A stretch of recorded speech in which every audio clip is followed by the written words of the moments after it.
And we're live. Yay! Hey. Yay. Once again, my name is Rosie. Hi, everybody. Hello. Hello, Hello. I'm Clem. Hi, Clem. I'm Mike. And I'm Nikki. Hello. Julius is over at the bottom there waving. I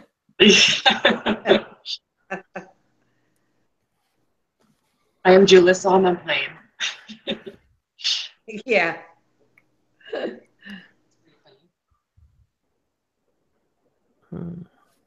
Okay, so should we just get into the prompts?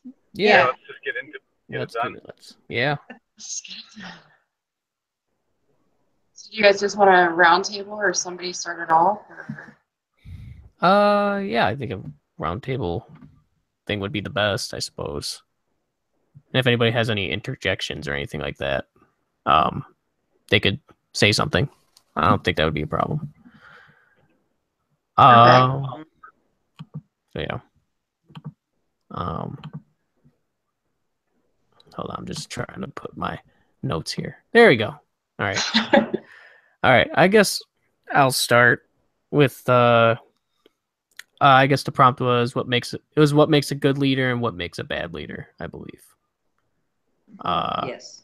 For good leader, I put collaboration, so making sure you work with others to achieve similar goals, I think is a sign of a good leader. Also knowing the role of both the leader and the follower. Just so then you know like what those people have to do. Like if you're the leader, knowing what the follower has to do and adjusting the workflow, I guess, in some sort of fashion. I guess that's important.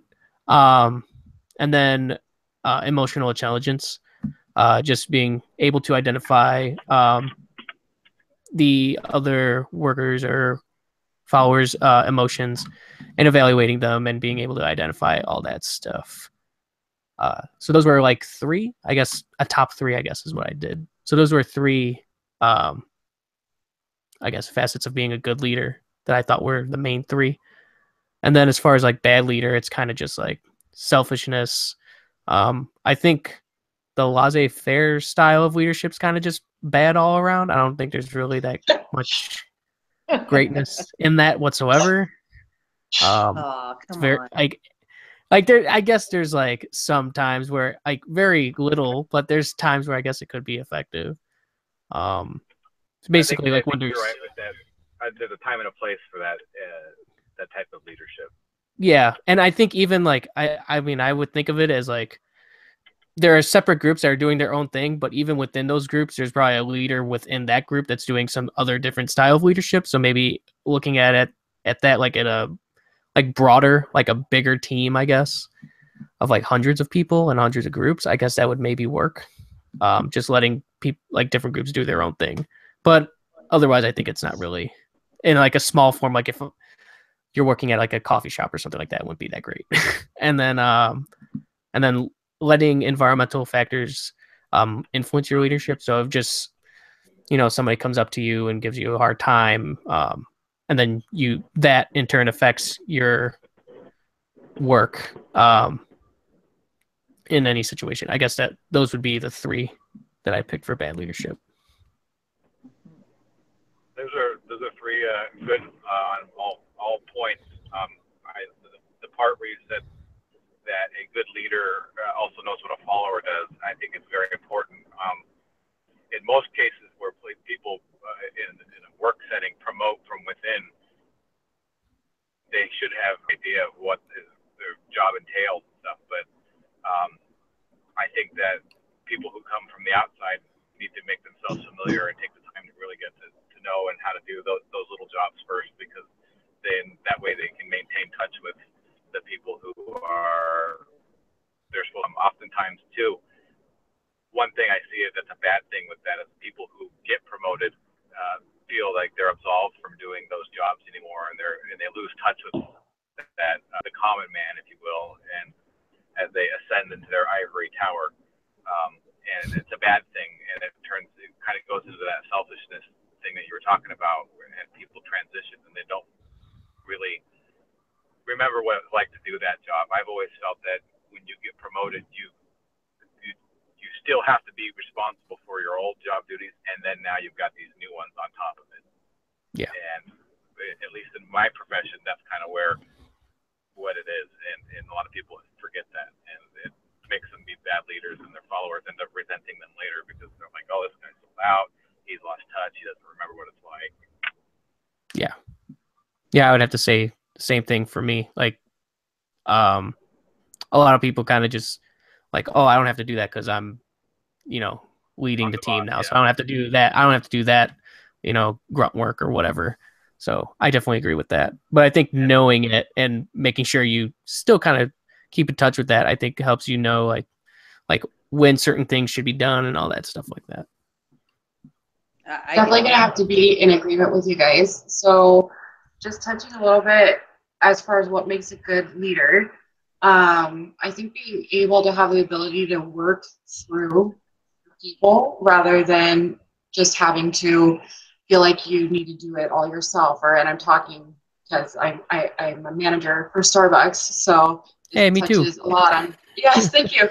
Awesome. Yeah. So, it kind of touches a lot of like our everyday life and being able, and I had to tell my shift supervisors who are, people who work, just a level below as far as like my level, but I have to tell them to work through their baristas to get the job done rather than just having to go all over the place and trying to feel like they have to get it all done, because it's not leading, that's just putting everything on your shoulders, and that's not helping them at the same time. So I think that really is a good foundation of leadership qualities, is being able to coach and manage and just have kind of that overall awareness than just a one lane kind of thought mindset.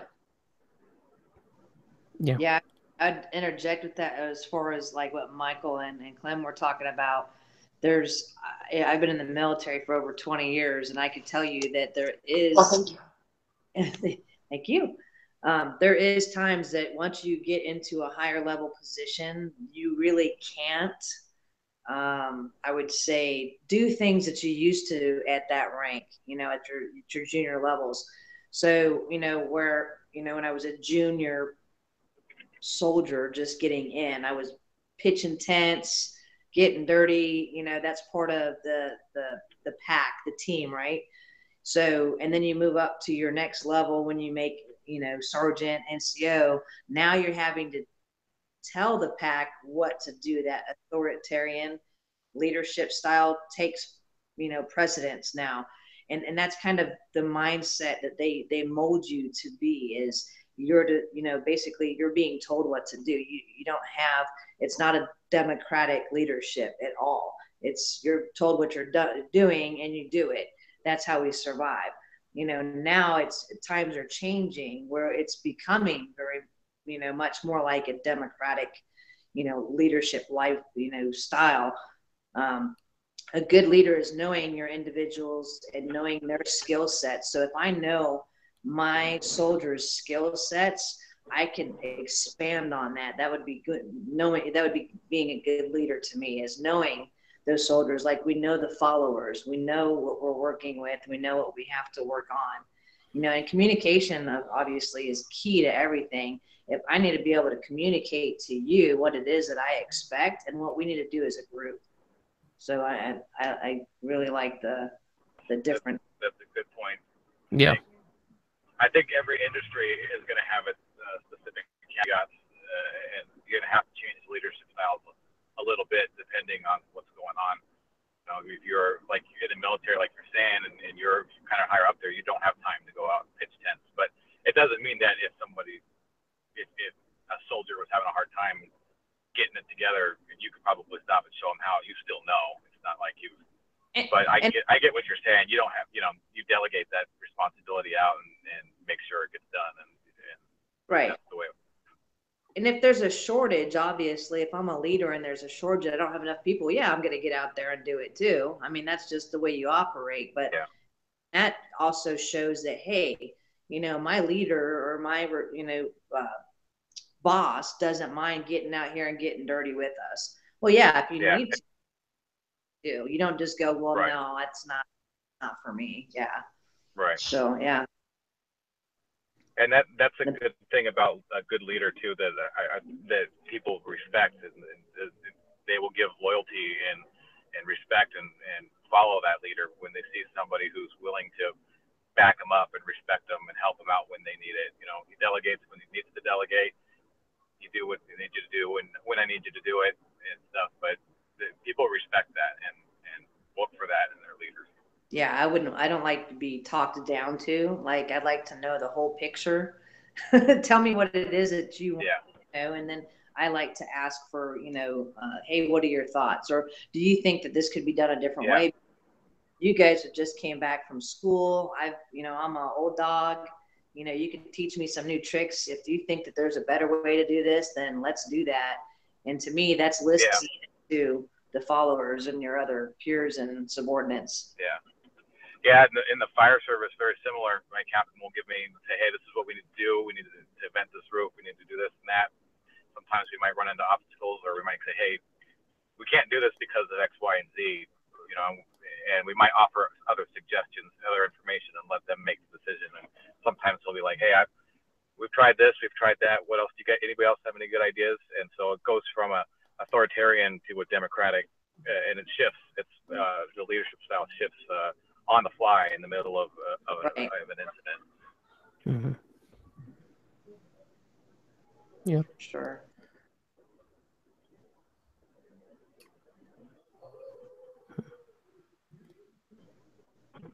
So I talk about bad leadership. Bad leadership is the not listening, and like Michael said, was being selfish. And the other big thing I know that I've also found in bigger organizations is corruption. That's definitely a bad leader. Any kind of corruption, whether it's stealing from the company or, being misleading, not leading your soldiers or leading them into the wrong path. I know that in my experience with the military, I've had corrupt leaders, and they've been caught and they've been kicked out. So again, that's a form of a bad leader that I was like, for sure not going to follow you. Yeah. Yeah. And not having that communication piece, or like you mentioned how, you would ask for different ideas, or did anybody have any other opinions? Like, that's what I love having in meetings or conversations. And, when sometimes when, I've had district managers or managers above me that it's just, I feel like I'm being talked at and not really included, and just expected to get things done without, just kind of having that support. Just having like a different communication style and something that I personally would have or would expect somebody to have towards me. Having many different aspects of the job and having to communicate daily to many different styles and personalities, it's pretty much key to be able to adapt and learn and grow with people that you're communicating with, than just assuming what I say goes. People have good ideas. That's we should try as well. Yeah, I agree. And that's where it confuses me sometimes when people hire you because they think you're good for a job, or they promote you because they think you're good for a job, but then they don't let you do that job, and you're kind of like, get out of my way and let me do it, and that's in some cases, that's where that laissez-faire leadership style kind of want that freedom and that autonomy to say, okay, I'll come to you if I need what you hired me to do, and let me go where I want to go done, and if it's not working, then we'll talk about it. We'll go back to the drawing board, but don't like to do that when they're in a leadership position. I think that controlling factor is one of those things of a bad leader when they just micromanage too much and they can't let go of the reins, and it stifles people's creativity and motivation, and it burns them out. It creates a disgruntled employee in the long run. It lowers the morale. Yeah, that's for sure. Yeah, definitely lowers morale. One good leader is going back to chapter 1 when they talked about the symbols and stuff, and then they gave a bunch of examples of different things people did, and their actions kind of communicated their priorities. And one of the things I didn't like, and I had this happen personally, was the leader who, bought, some expensive stuff and parked his Corvette out front of the building in the fire lane because, it was easier for him to get to his office there or whatever. And, I had a boss who bought a Corvette and he bought, F-150 Raptor and a bunch of other expensive cars. And then he made, certain parking spots out front of the building restricted, and they were right there. And it was kind of like, hey man, then we ask why we can't have a raise or whatever's going on with new equipment and like that. It was hear different stories about, it's not in the budget right now, but then you see, oh, well, apparently it's in the budget for you to get, new stuff. So it sends a bad message and it communicates a bad, selfish vibe to the employees and makes them disgruntled and not want to work hard for that guy anymore, Yeah. Yeah, I mean, that goes to, Julissa doesn't really have a voice, but she's been on the chat, and she said, and this kind of goes with that, it says leaders who are bad are those that are in it for their own personal agenda, and that goes right with that. Like, obviously he was, I don't know, like obviously buying like a ton of really nice things and wasn't able to allocate any sort of money to like giving people raises or anything like that. Yeah. So, but yep. Mm-hmm. And she says, or take credit for teamwork. That's a good one. That's a really good one too. Yeah.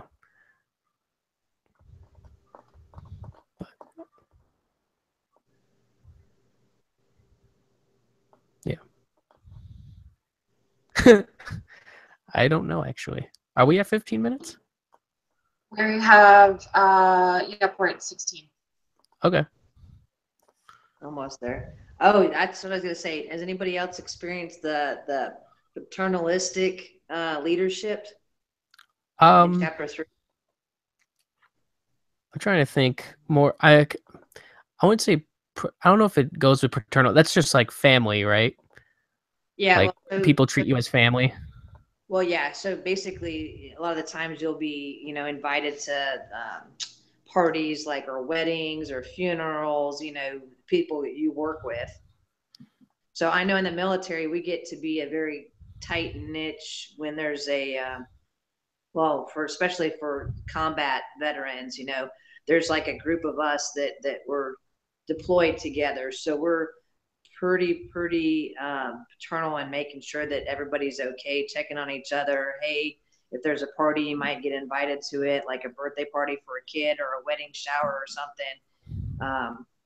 So there's a lot of that. I know in the military side, I'm not sure if there's a lot of that in the civilian sector, because since high school I've been in the military. So it's to me, that's what I've known. And there's only a couple of offices that I've actually worked in that are very much like that. I worked in the Inspector General's office, and pretty much we're in a glass house, so we kind of keep close niche there.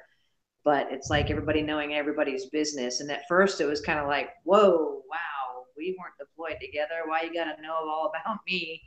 And then it was like a group think or a mesh of the office. And it was like, wow, this is actually not bad. It's like having a second family. Yeah. So I didn't know if anybody else had experienced that in the more of the civilian side or not. Well, Not so much personally, but I know somebody mentioned in the group discussions, I was just reading through them, and somebody mentioned Michael Scott from The Office, kind of like taking that role with people in the office, because even though he was pretty like unorthodox pretty much all the time, he still had that kind of like love for everybody there, and they kind of looked at him, you know, respectfully still, and just kind of like as he was a member of their family as well. So I thought that was actually a pretty good point. Yeah. Yeah, I personally haven't really experienced that myself. It's really mostly been like just so happened to work with like my now like future brother-in-law. So I was like, well, it's like that's like almost like real family kind of stuff, and then people aren't really keen on that, so I ended up like transferring out and stuff like that. But nothing like where we like totally unrelated and all that stuff, and then like everybody feels like family. I've never really felt that in my work environment personally. Gotcha. I think Uh-oh. Clem's trying to talk, but we can't hear him. Well, we know firefighters usually operate pretty tight. We lost his voice.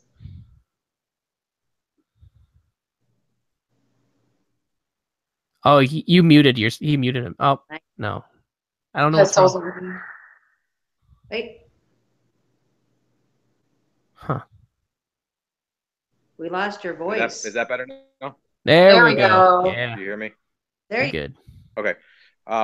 Like if you've ever watched Rescue Me, and you see how they all have all those dysfunctional family problems and stuff, and they're all trying to help each. That's true in a sense in the fire service. You know, you got your captain and your chief want to make sure you're good to go for duty and stuff, and things out of order at home. They try to help you get it back in order real quick, so that way you're able to function on what you're supposed to be doing. Because when you've ever had problems at home, you carry them into work with you, even though you're trying not to, you're not supposed to, they say, but really hard not to. And so I've had captains and leaders like that, where they try to arrange stuff for you and try to help you and kind of help work as like that fatherly type figure and manage things for you, so that way you can do what he needs you to do.